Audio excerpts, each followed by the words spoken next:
Salutations Israël, c'est Frère Willy. Bienvenue sur Kéros, le podcast spirituel. J'espère que la semaine a été bonne et que tout a été pour le mieux pour toi tout au long de cette semaine. Et aujourd'hui, j'ai un sujet, ou plutôt, aujourd'hui, nous allons parler de basketball. Et plus précisément d'un basketteur. Ce basketteur, c'est Kobe Bryant, superstar NBA, joueur des Lakers de Los Angeles, personnage iconique de la ligue de basketball américaine pendant plusieurs décennies. Donc, on parle de Kobe, c'est une ascension fulgurante en tant que joueur, émaillé de nombreux titres de champion NBA et de toutes sortes de récompenses individuelles possibles et inimaginables. Concrètement, il est la référence absolue à son poste et sur sa génération. On ne trouve pas mieux. Après, bien sûr, les débats, vous savez, sur la qualité des joueurs, sur ce qu'ils sont et sur leurs accomplissements entre spécialistes, entre guillemets, du basket, ça peut durer, voilà. Mais de mon avis, d'accord, sur sa génération et à son poste, il n'y a pas mieux que Kobe Bryant. Alors, son décès tragique a plongé les États-Unis, voire même le monde, du basket en tout cas, dans l'atterrement, le désarroi et la tristesse la plus totale. Et comme tous les événements à rayonnement mondial, il convient toujours, pour mieux les comprendre, d'en analyser la portée spirituelle. Et dans cet épisode de Kéros, nous allons analyser en profondeur cet événement pour discerner le message qui s'y cache et surtout, quelle était la face cachée de cette célébrité si connue et pourtant si peu accessible. Alors, avant de commencer, il est important que nous puissions comprendre les temps, c'est-à-dire les temps que nous vivons. Donc, je veux revenir sur cette notion de message qui se cache derrière les événements. C'est quelque chose que j'avais déjà abordé précédemment dans les épisodes précédents de Kéros et même sur le blog, en t'expliquant qu'en fait, les événements à rayonnement mondial, événements à rayonnement mondial, je veux dire, cachent toujours une portée ou un message spirituel. Il faut que tu vois Yah Elohim comme le maître du temps et des circonstances. Ça, tu peux le lire dans Daniel 2 au verset 21. D'accord ? Et tu dois comprendre que c'est par le biais du temps et des circonstances qu'il s'exprime le plus souvent dans nos vies. Si tu veux comprendre ce qui se passe dans ta vie, c'est très simple. Faut pas trop te mettre dans une position où tu vas entendre la voix de Dieu qui vient du ciel ou un songe, ou etc. Il faut simplement que tu te contentes d'analyser spirituellement, je précise bien, les principaux événements de ta vie, d'en interpréter la symbolique et tu auras toutes les informations que tu souhaites. Alors, tu peux peut-être croire que ce que je dis n'est pas biblique, mais je veux juste que tu regardes 1 Chronique 12 au verset 32. La principale caractéristique de la tribu d'Issachar, c'est ceci. La Bible te dit, des fils d'Issachar, ayant l'intelligence des temps, pour savoir ce que devait faire Israël, d'accord, 200 chefs et tous leurs frères sous leurs ordres. Le passage te parle d'une tribu d'Israël qui avait l'intelligence des temps, pour savoir exactement ce qu'il devait faire. Donc tu comprends déjà que dans la tribu d'Israël, le fait de pouvoir interpréter les temps était déjà inscrit. Donc ce que je te dis est biblique, non seulement, mais aussi prophétique. Les temps de la fin, la seule solution que tu as pour pouvoir les comprendre, c'est d'avoir l'intelligence des temps. Et ce qui est vrai à l'échelle de Yah Elohim l'est aussi à celle de l'ennemi. C'est-à-dire que lui aussi, l'ennemi, avec tout comme ses démons et les autres créatures angéliques déchues, signe toujours de façon numérique et symbolique les événements. Pourquoi? Parce que les nombres et les symboles sont un langage. Concrètement, qu'est-ce que je suis en train de te dire? Quand il se produit un événement à rayonnement national, c'est de deux choses l'une. Où il y a Elohim est derrière, ou l'ennemi est derrière. Mais dans les deux cas, tu vas retrouver une signature.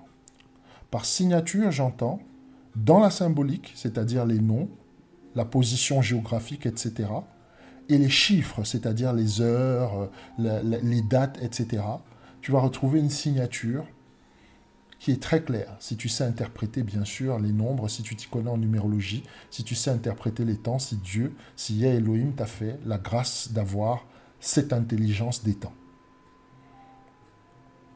Comme je te disais, les nombres et les symboles sont un langage, et c'est le langage du monde spirituel, lorsqu'il se manifeste, bien sûr, dans notre sphère physique. Donc c'est celui avec lequel, ce langage-là, c'est celui avec lequel les esprits s'expriment dans notre dimension physique, pour la contrôler ou pour la modifier.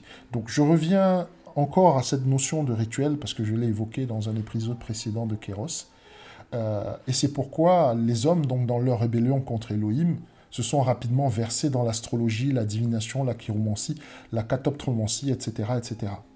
Au point que de nos jours, il y a des gens qui dépensent des fortunes pour consulter des astrologues. Ça, c'est pour pouvoir interpréter les temps. Ok? Dépensent des fortunes chez des voyants, des diseuses de bonne aventure, pour connaître les temps et pouvoir les interpréter. Ok? Mais tu peux peut-être croire, et à juste titre, que les voyants et les médiums ne sont consultés que par des personnes qui sont déséquilibrées, qui sont crédules, pas très intelligentes, et concrètement des gens qui sont pas bien psychologiquement. Malheureusement, ce n'est pas le cas. Donc je t'invite à lire l'excellent bouquin de Simone de Tervagne. Le bouquin s'appelle « Une voyante à l'Élysée ». D'accord? Où il est clairement expliqué, alors, qu'une voyante, Madame Fraya, donc Madame Fraya, F-R-A-Y-A, avait ses entrées à l'Élysée et que la classe politique française se l'arrachait pour connaître ses prédictions. Alors, tu penses que ce n'est qu'un phénomène isolé? Et pourtant, la présidence de Ronald Reagan est fortement liée à une certaine Joanne Quigley. Joanne, J-O-A-N, Quigley, Q-U-I-G-L-E-Y, astrologue de renom. Au point que c'en est devenu un problème de sécurité nationale. Donc, le Times a d'ailleurs publié un article dessus dans les 80s pour demander qu'est-ce qui se passe à la Maison-Blanche avec cet astrologue. Et il y a un précédent là-dessus parce que vous savez que Ronald Reagan a été victime d'une tentative d'assassinat et à partir de cette tentative d'assassinat, sa femme Nancy Reagan s'est rapprochée de Joanne Quigley qui était l'astrologue et c'est concrètement à partir des prédictions de Joanne Quigley que Ronald Reagan a construit une partie de sa présidence. Donc, bien sûr, tu peux ne pas me croire, mais je t'invite juste à faire sur Google, tu tapes Reagan, donc R-E-A-G-A-N, astrologie sur Google, et puis tu verras au niveau des résultats des recherches s'il n'y a pas Madame Quigley qui apparaît. Mais pour en revenir à notre sujet, je veux simplement te faire comprendre que celui qui comprend les temps et les signes des temps comprend le monde.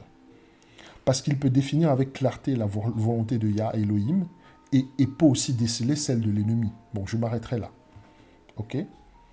C'est juste pour te faire comprendre que chaque fois qu'il se passe un événement à rayonnement national, à rayonnement mondial, il faut que tu te penches dessus pour essayer d'en comprendre le sens spirituel profond. Derrière se cache très certainement une parole, un message, un sens prophétique clair et profond. Ok? Donc avant de continuer à nous pencher sur le sujet de ce jour, on va faire un petit break en musique et on se retrouve tout de suite après pour continuer à parler de Kobe Bryant. À tout de suite.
Voilà, c'était euh, Johnny Easton, qui est un pianiste, compositeur, auteur anglais. Et le titre de cette musique, c'est Purpose. Purpose qui veut dire raison ou plutôt sujet dans le sens de sujet de ta vie ou la raison de ta vie, etc. etc. Donc Purpose, c'est dans cette optique-là, dans Mission aussi. Voilà, donc le titre est très approprié et j'ai trouvé la musique suffisamment euh, euh, relaxante et inspirante pour pouvoir te la proposer. Donc Johnny Easton aussi qui fait partie de ces artistes-là que j'écoute régulièrement et que je me suis permis de partager avec toi dans cet épisode de Kéros. Mais revenons à notre sujet de ce jour. Si tu nous rejoins à l'instant, bienvenue sur Kéros, c'est Frère Willy et aujourd'hui nous parlons de Kobe Bryant. La question que nous posons, c'est qui est Kobe Bryant? Pour véritablement connaître un homme, il est important de connaître sa personnalité et ses valeurs. Parmi ces valeurs, on va retrouver ses convictions religieuses, sa spiritualité, d'accord? Ces éléments-là ont une importance capitale. Pourquoi? Parce qu'elles sont le ciment de toute sa démarche intellectuelle et elles sont aussi le prisme à partir duquel il regarde le monde. Concrètement, un homme, ce sont ses valeurs. Derrière ces valeurs, il y a des convictions qui sont religieuses, il y a sa spiritualité. Et c'est grâce à cette spiritualité qu'il regarde le monde et c'est grâce à cette spiritualité-là, ou ces valeurs-là, si tu préfères, qu'il interagit avec le monde. Et ça, c'est qu'il soit athée ou pas, parce que, c'est une petite parenthèse, l'athéisme est aussi une religion. Mais ça, c'est le sujet peut-être d'un autre épisode du podcast où nous parlerons des postures spirituelles et puis on reviendra dessus avec beaucoup plus de propos et puis on développera vraiment en profondeur. Pour revenir à ce que je te disais sur la personnalité, concrètement, tes convictions, tes valeurs forgent ta personnalité parce que ça détermine la façon dont tu vois le monde et la façon dont tu interagis avec. En clair, un disciple de Yeshua voit le monde en grande partie tel que son maître le lui a enseigné. Et il marche, donc il se comporte en fonction de principes bibliques. Et il vit en fonction de la sagesse que lui donne l'esprit de Yah Elohim. D'où la question, quelle était la spiritualité de Kobe? Il faut bien dire que la spiritualité de notre ami reste un mystère, parce qu'il ne s'est jamais réclamé d'un quelconque courant spirituel connu. Il n'était ni chrétien, ni musulman, ni bouddhiste, ou même encore athée, et il ne professait aucune foi et ne défendait réellement aucune cause, à part bien sûr la pratique du basketball. Pourtant, son sobriquet, The Black Mamba, entendez le mamba noir en français, laisse déjà indiquer qu'il était un initié de haut niveau. Pour ceux qui pensent que l'on ne peut pas vraiment prendre au sérieux un surnom et déterminer les affiliations occultes et voire spirituelles d'une personne, je les arrête tout de suite. Le surnom The Black Mamba a été donné par Kobe lui-même dans des circonstances assez particulières. Ok. Kobe s'est retrouvé et impliqué en fait dans une affaire, un scandale en fait, une affaire d'agression sexuelle, concrètement. Et il dit qu'après avoir vu Kill Bill, il s'est inspiré du personnage dont Béatrix Kiddo, je t'invite à voir Kill Bill à la limite pour savoir qui c'est. C'est l'actrice principale de mémoire, c'est Uma Thurman qui joue ce rôle-là. Et son surnom, ou plutôt son nom de code, puisque c'est une tueuse, c'est une tueuse à gages, et son surnom c'est The Black Mamba. Et en écoutant le descriptif de ce serpent, Kobe a décidé d'associer cette énergie à sa vie. Donc voici ce que dit Kobe dans une interview au journal The New Yorker. Le nom Kobe Bryant étant associé à quelque chose de négatif, je me suis dit que si je crée cet alter ego, quand je suis sur le terrain, et que c'est ce nom que les gens utilisent, cela me dissocie du scandale, n'est-ce pas? En clair, tu vois David Banner, mais tu penses plutôt à Hulk. Alors, L'analogie avec Hulk est plutôt intéressante. Très intéressante. Parce que le cas de David Banner et Hulk relève carrément de la possession démoniaque. Donc je vais m'arrêter là pour bien illustrer qu'il parle d'un changement de personnalité et d'alter ego.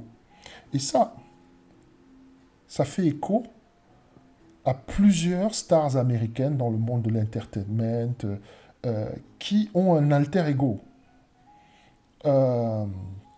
Alors, par exemple, Beyoncé a un alter ego qui s'appelle Sasha Fierce, Ciara a un ego qui s'appelle Super C, Nicki Minaj a un alter ego qui s'appelle Roman, et en écoutant leurs interviews, on s'aperçoit en fait que leurs surnoms cachent en fait des personnes, voire des entités sur lesquelles elles n'ont aucun contrôle, et dont elles se servent pour améliorer leur performance artistique.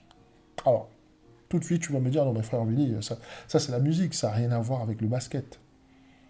Mais je tiens quand même à te rappeler aussi que Michael Jordan, avant qu'il ne soit appelé Air ou His Hairness, se faisait appeler The Black Cat, ou le chat noir en français. Ça, c'est juste une parenthèse. Donc, un autre symbole mystique et occulte, hein, donc ce n'est pas surprenant que Kobe adopte le surnom de Black Mamba, parce que Jordan, qui est son père spirituel, entendez son mentor et son précepteur, partage aussi cette habitude de se donner des surnoms. Donc ce n'est d'ailleurs pas surprenant parce que, en plus de partager la même passion qui est le basket, et les mêmes moves de haut panier, le même appétit pour la compétition, ils ont aussi le même gourou, un certain George Mumford. Alors George Mumford, ça s'écrit George, donc George, hein, G-E-O-R-G-E. Mumford, son nom, c'est M-U-M-F-O-R-D. Donc, George Mumford, c'est le spécialiste américain de la préparation mentale et spirituelle. Ok. Donc, Kobe et Michael ont ce même gourou. Et ils ont aussi le même coach, Phil Jackson, célèbre pour son attaque en triangle et son attrait pour les religions orientales, ces techniques de coaching qui mélangent le yoga, la visualisation, l'hypnose. Bon, je m'arrêterai là pour ne pas en dire trop. Pour en finir avec la personnalité et l'affiliation spirituelle de Kobe, je dirais simplement que c'est un initié de très haut niveau, du côté de la main gauche, donc luciférien. Je ne veux pas revenir à son affiliation à la franc-maçonnerie, qui semble être pour les stars de la NBA un prérequis. D'autres avant moi ont déjà fait des vidéos suffisamment explicites sur le sujet. Okay, ce qui est très important pour saisir la symbolique qui se cache derrière sa mort. Aussi, bien sûr, de se faire une idée des forces qui étaient à l'œuvre lors de sa mort. Donc, avant de nous pencher sur le Black Mamba, il convient d'abord que chacun puisse avoir une idée sur le mot serpent et le concept spirituel qui se cache derrière. Beaucoup, quand ils entendent le mot serpent, pensent directement au satanisme, au diable, etc., etc., etc. Et à Lucifer, dans une certaine mesure. Ils n'ont pas tort. Mais la question que beaucoup refusent de se poser, c'est pourquoi le diable a-t-il choisi cet animal pour incarner sa personne ou son entité ou son énergie? La raison est simple. Le serpent est à la base un symbole de connaissance, d'intelligence, de science et de savoir, et bien sûr de puissance et de richesse. Et ça, c'est pour toutes les cultures du monde. Hein. Lorsque vous vous intéressez aux cultures, qu'elles soient asiatiques, qu'elles soient orientales, qu'elles soient indiennes, la thématique du serpent revient dans toutes les civilisations. Elles sont toujours, et cette thématique est toujours associée à la sagesse, est toujours associée à l'intelligence, est toujours associée à la ruse, aussi associée aux richesses. Je fermerai la parenthèse là-dessus, mais cette notion de symbole de connaissance, d'intelligence et de science, c'est aussi la raison pour laquelle ce symbole est associé autant à la médecine. Vous voyez, quand vous allez dans une pharmacie, vous remarquez ce symbole à tête de serpent qui s'enroule autour d'une canne. Et à la base, le serpent, ce n'est pas forcément un animal qu'on pense, auquel on pense lorsqu'on pense au mot santé. Et pourtant, c'est le symbole de la médecine. et notamment aussi de la pharmacie par ricochet, puisque la pharmacie fait partie de la médecine. Donc, je continuerai simplement à te dire que je sais que pour toi, la symbolique du serpent est négative, mais je tiens quand même à te dire qu'en parlant de médecine, Moïse s'est servi de serpent pour soigner le peuple d'Israël.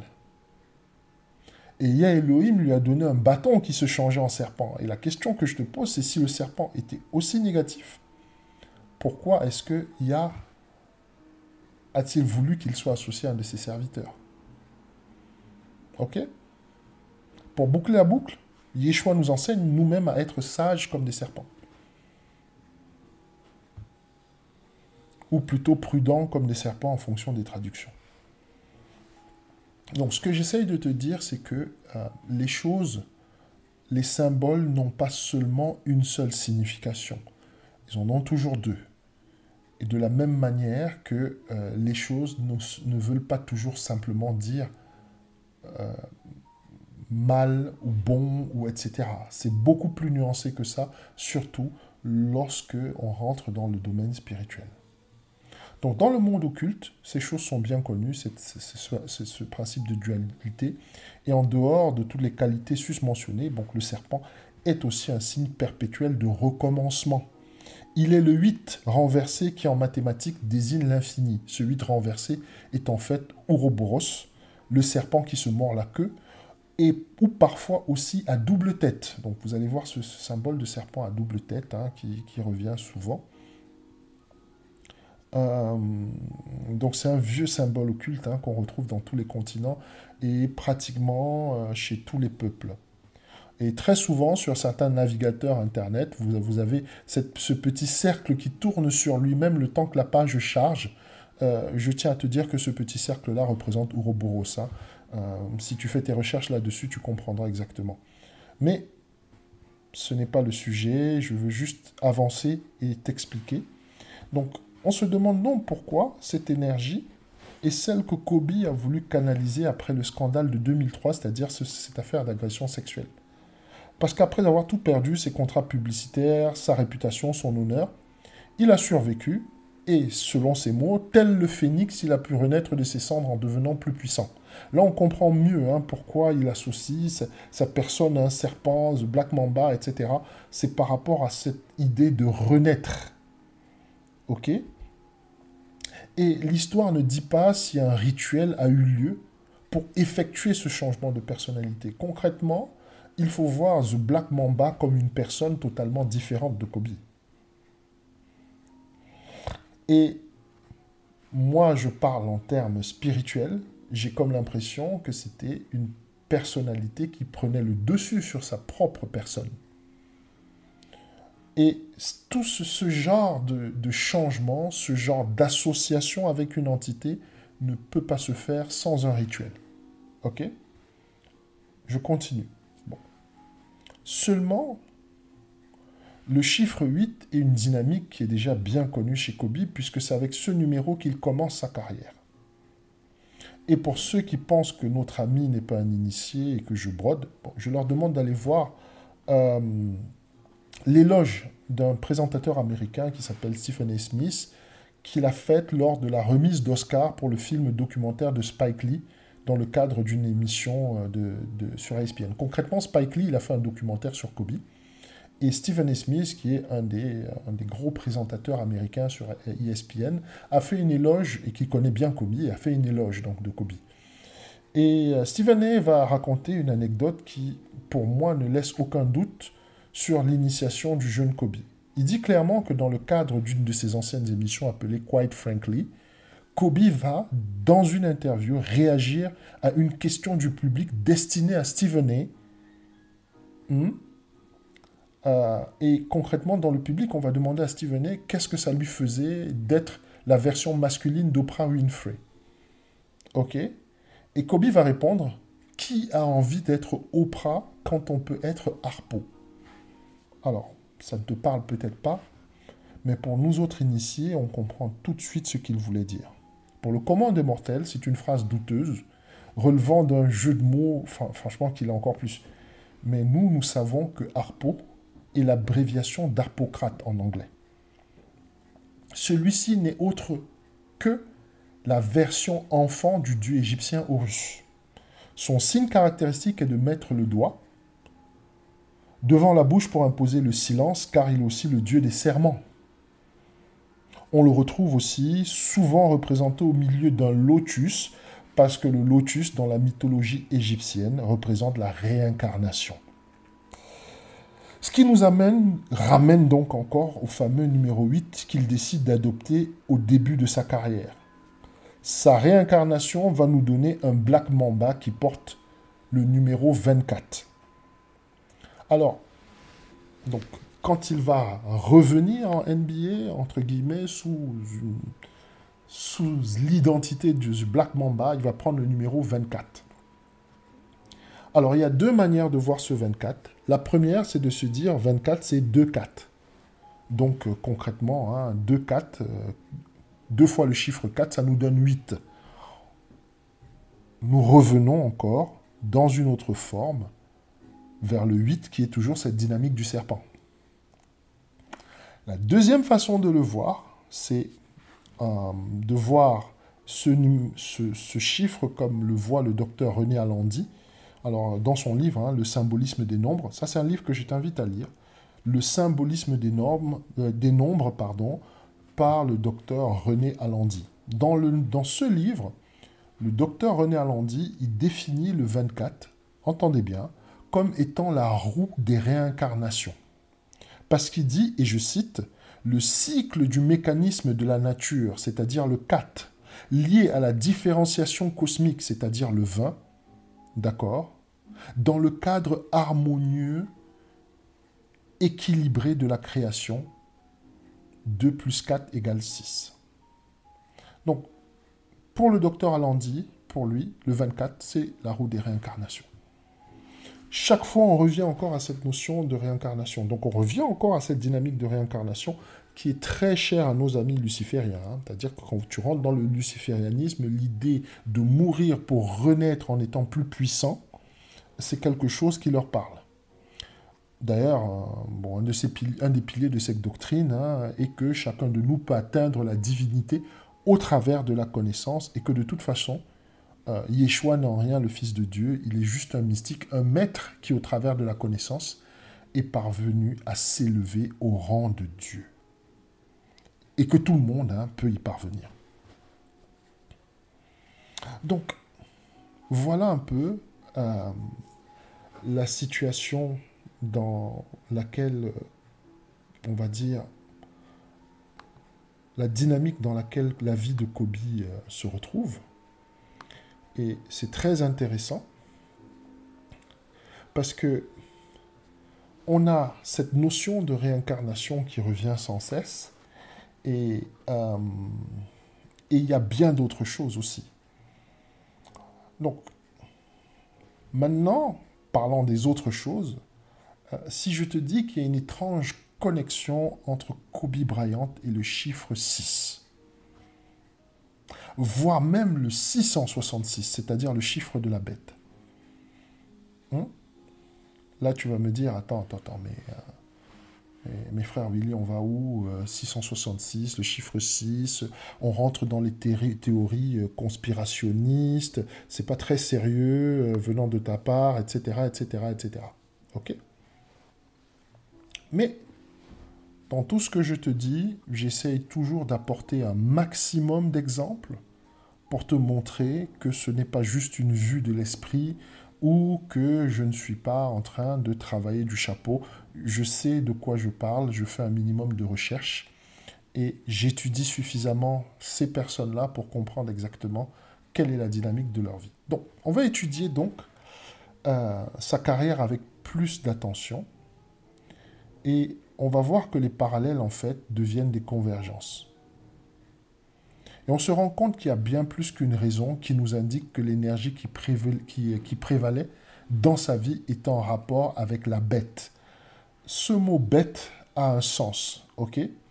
On va commencer d'abord par parler par le fameux Kobe System. Qu'est-ce que le Kobe System ? Le Kobe System, c'est un concept inventé par Kobe en collaboration avec Nike pour le lancement de sa Pro Model. Quand on parle de Pro Model, il faut entendre une basket ou une paire de chaussures de sport qui porte le nom d'une grande star ou d'un grand joueur, concrètement. C'est ça une Pro Model. Donc, dans le Kobe System, c'est un système donc, qui est destiné à ceux qui ont déjà du succès. Alors, il faut voir la vidéo. Hein. Tu vas sur YouTube, tu essayes de voir Kobe System, tu essayes de voir la vidéo. Et en fait, tu t'aperçois que le Kobe System, en fait, c'est un système qui est destiné à ceux qui ont déjà du succès. Puisque dans le cadre de la vidéo, le clip, tu vas retrouver Richard Branson, tu vas retrouver Serena Williams, tu vas retrouver Kanye West, tu vas retrouver plein de stars, en fait, qui sont déjà établies. Et à qui Kobe est en train d'enseigner le Kobe System pour pouvoir leur permettre d'accéder à la phase supérieure, d'accord, de leur succès, de leur talent ou de leur carrière. Donc concrètement, ce système est destiné à ceux qui ont déjà du succès et qui sont les meilleurs dans leur domaine, donc une élite, et comporte 7 étapes. Donc ces 7 étapes-là sont caractérisées par la sortie de 7 paires de baskets portant son nom. Cependant, c'est l'étape numéro 6, donc la Kobe 6, qui nous interpelle par son nom, à savoir Bistion. Ok? Ici, le rapport avec Beast en anglais est plus qu'évident. Ça, c'est le premier clin d'œil au 666, c'est-à-dire le chiffre de la bête. Il est aussi intéressant de noter que le logo du Kobe System inclut une pyramide ou plutôt un triangle. Encore une référence au chiffre 6, puisque nous savons en initié que le chiffre 6 est un nombre triangulaire. Je t'invite à faire tes recherches sur ce que c'est qu'un nombre triangulaire. Tu verras, parmi, il y a le 6. Sur un autre plan, je veux que tu vois Kobe portant son maillot, donc le numéro 24, 2 plus 4, c'est-à-dire 6 sur le maillot. 6 devant, 6 derrière, et bien sûr, et sa paire de Kobe 6 pour compléter le tableau, pour que tu vois un peu d'où la référence avec le 666 et la référence avec la bête dont il est question. Je rappelle aussi que dans la pub en question, Kobe demande à Kanye West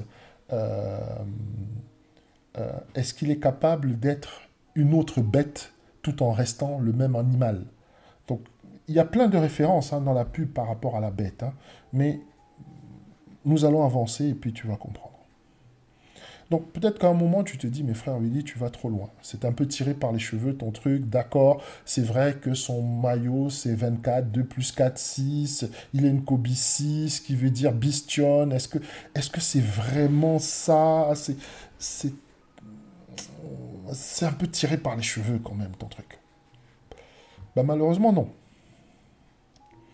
Alors avant qu'on aille plus loin, je veux que tu saches que Kobe Bryant fait partie de mes joueurs préférés, que j'ai ses baskets, que j'ai joué au basket pendant un certain temps, et que ça a toujours été une de mes inspirations. Mais il n'empêche que la réalité est la réalité, c'est-à-dire que je différencie parfaitement le joueur de l'homme.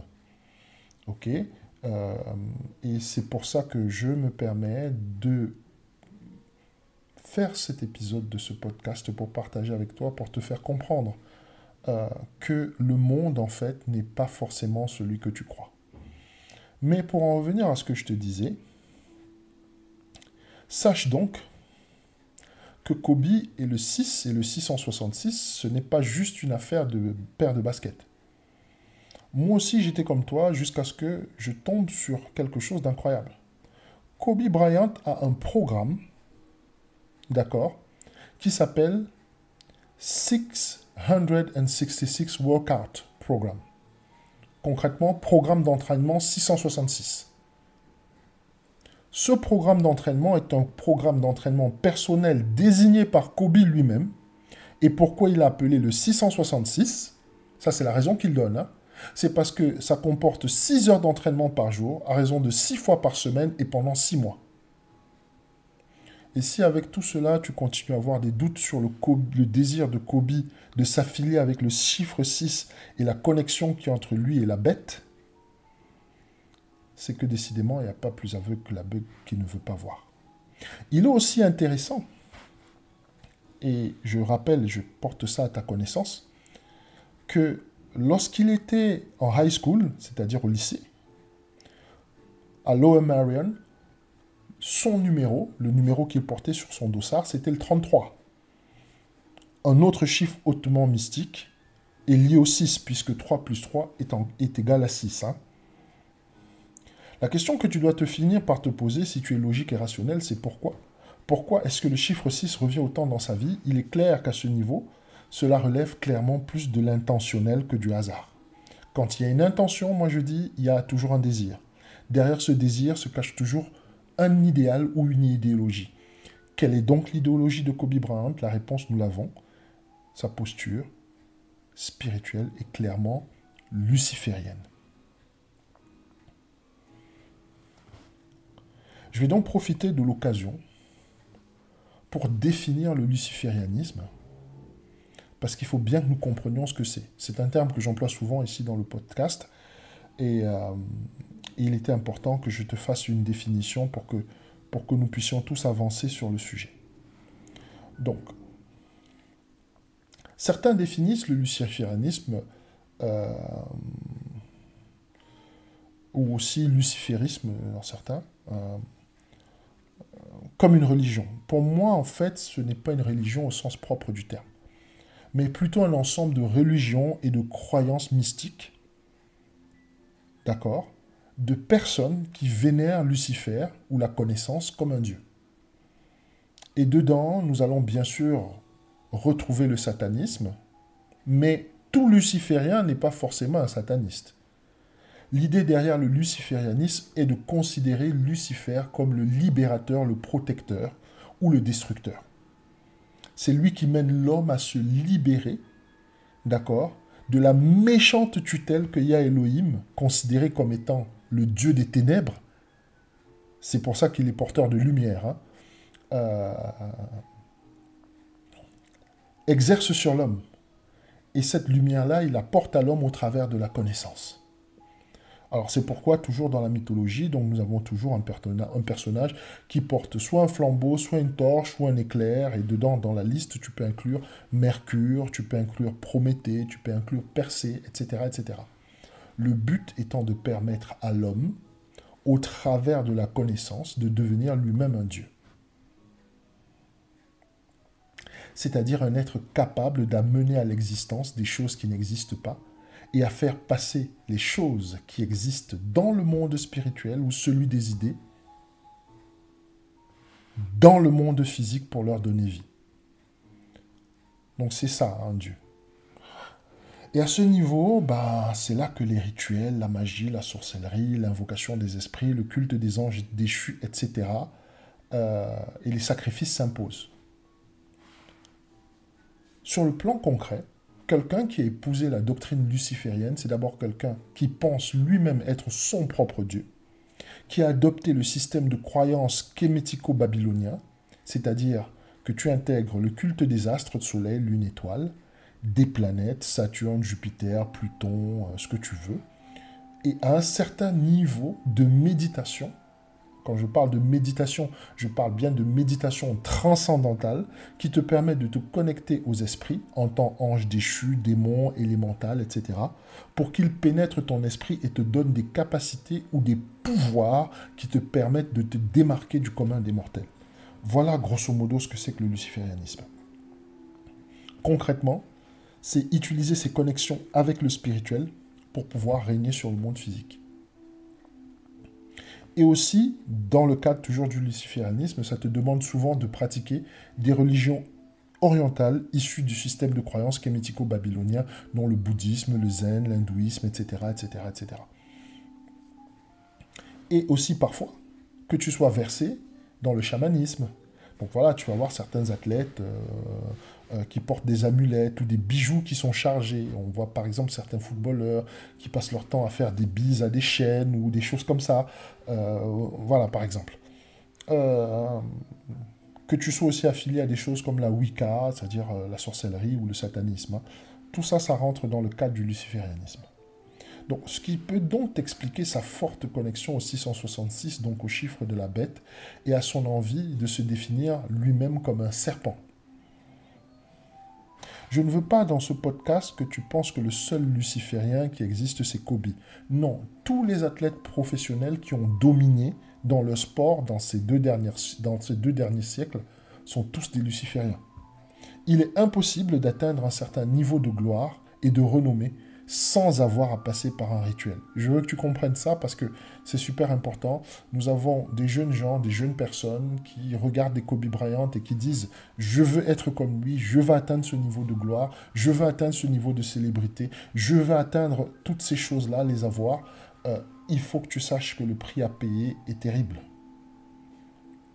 Je sais qu'il y a plein de stars qui se réclament et qui disent qu'elles sont chrétiennes. Je sais qu'il y en a plein qui disent qu'elles sont, voilà, qu'elles mènent une vie de piété, etc., etc. Mais je veux aussi te dire quelque chose. Dans ce monde, la gloire, ok, lorsqu'on l'atteint, il y a deux manières. Ou c'est Dieu qui te la donne, ou c'est l'ennemi qui te la donne. Quand c'est Dieu qui te donne la gloire, tu es humble. Quand c'est Dieu qui te donne la gloire, tu ne peux faire rien d'autre que lui rendre cette gloire qu'il te donne parce que tu sais très bien que tu n'y es pour rien. Mais nous avons toute une génération de stars qui parlent à des jeunes gens, des jeunes personnes, en leur disant « Tout ce que tu as à faire si tu veux être comme moi, c'est de travailler. » Mais c'est faux. Ce n'est pas seulement le travail. Il y a des rituels au travers desquels tu dois passer. Et parfois, tu as ces rêves-là, peut-être de jouer en NBA, tu as ces rêves-là, peut-être d'être à un certain niveau, et tu travailles dur, et tu ne comprends pas pourquoi tu ne les atteins pas. C'est peut-être parce qu'il te manque du talent, mais c'est aussi parce qu'il y a un certain nombre de rituels au travers desquels tu dois passer.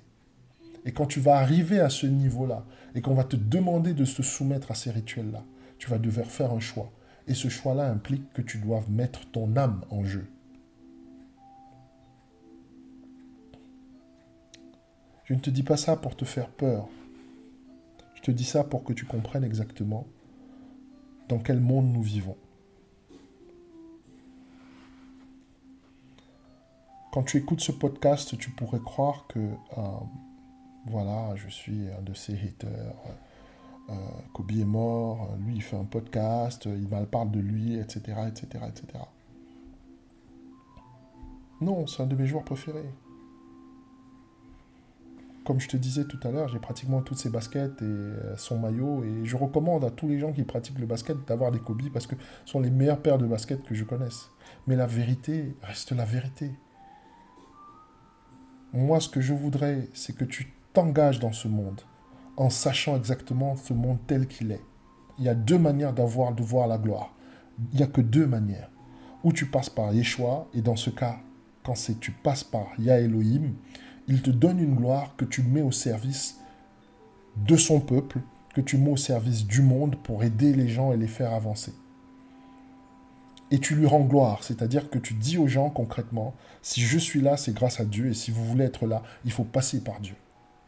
Mais comme je te disais, nous avons toute une génération de personnes très talentueuses qui sont célèbres, qui ont réussi et qui disent aux gens, tout ce que vous avez à faire, c'est travailler. Concrètement, qu'est-ce que ça veut dire? Ça veut dire que Dieu n'a rien à faire dans vos vies. Dieu ne peut pas vous aider. Ce qui va vous aider, c'est votre travail. Mais le travail, je suis désolé de te dire, ça ne suffit pas. Il te faut encore avoir une main qui opère dans le spirituel en ta faveur, que ce soit du côté gauche comme du côté droit, pour promouvoir ta vie. On va faire une petite analyse des conditions un peu tragiques du décès de Kobe. Ok. Dans le décès de Kobe, on voit qu'il y a 9 personnes qui sont mortes. Le décès a eu lieu le 26 janvier 2020. Une référence avec le chiffre 13, puisque 2 plus 6 plus 1 plus 2 plus 2, ben, tu as 13. Quand tu additionnes tous les chiffres de cette date-là. Le lieu du décès, c'est Calabasas. Donc, Calabasas, ce nom-là, ça veut dire citrouille vide. Et je veux que tu fasses un petit effort de visualisation pour que tu voies derrière un peu Halloween et Jack O'Lantern, tu sais, la fameuse citrouille avec le sourire diabolique, et voilà. Et Halloween, en fait. Hein. Encore le chiffre 13, sa fille avait 13 ans. Crash d'hélicoptère. Crash d'hélicoptère, je veux que tu aies le lien avec Hélios, le dieu grec du soleil et des vents. D'accord, Hélios. Donc le lieu du crash, puisque ça a eu lieu dans la ville de Calabasas, mais le lieu du crash lui-même, c'est Las Virgens Road. Donc Virgens, référence aux 10 vierges de la parabole de Matthieu. Les vierges, en fait. Hein. Willow Glen. Willow Glen, parce que, en fait, le décès a eu lieu au croisement de 2 rues. Las Virgens Road et Willow Glen.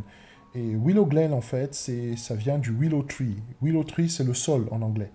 Je veux que tu saches que le sol est un arbre qui est utilisé par les sorcières pour fabriquer leurs fameux balais. Vous savez, les balais pour s'envoler. C'est du sol qu'on utilise. Hein. Donc quand tu vois un sol quelque part, comprends bien que c'est pas juste un arbre tout simple.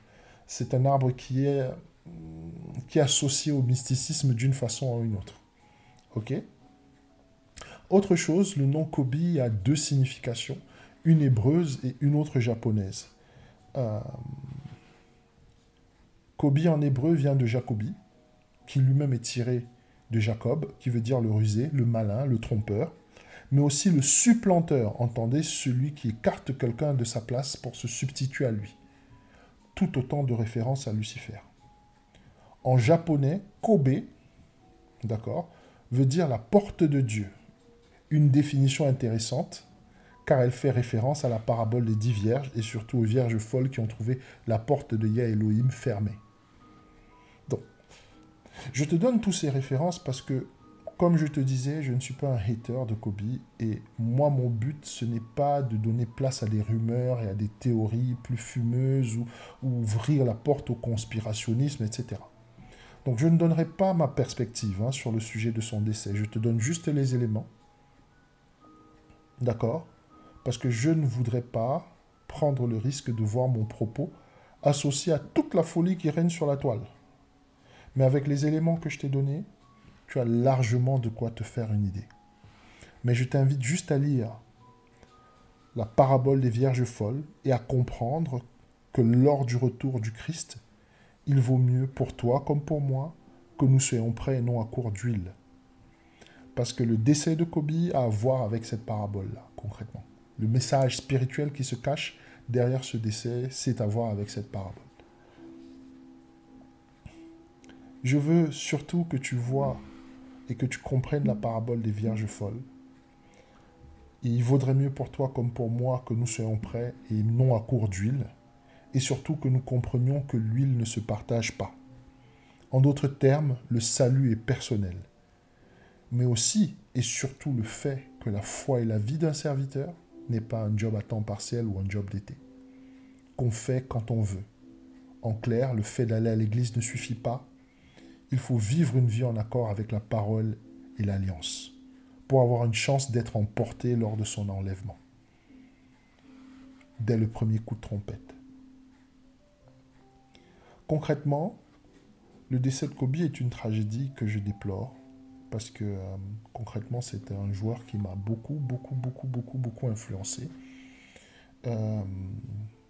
Mais en même temps, son décès qui est une tragédie, ce que je déplore le plus, c'est que concrètement, c'était quelqu'un qui s'était adonné au luciférianisme et qui a très peu de place pour Yeshua, pour Yah Elohim dans sa vie. Et que beaucoup vont prendre sa vie pour modèle, pour se dire je veux être comme lui, en ne sachant pas exactement quelles étaient ses affiliations spirituelles et quelle était sa face cachée. Il y a plein de jeunes parmi nous qui ont envie d'être des joueurs de haut niveau, etc., etc. Ça, c'est possible. Mais si tu veux atteindre le niveau de gloire et de célébrité qu'il a atteint, sache qu'il y a un prix qui est à payer qui s'appelle le rituel. Certains d'entre nous ne sont peut-être pas prêts à ça et ne savent pas que le sport n'implique pas que le sport. Il y a une dimension spirituelle aussi dedans. Et c'est pour ça que je fais ce podcast. Pour que tu comprennes que Yeshua il revient bientôt. La parabole des vierges folles s'applique plus que jamais, vu les circonstances que nous vivons actuellement, qui sont celles du temps de la fin.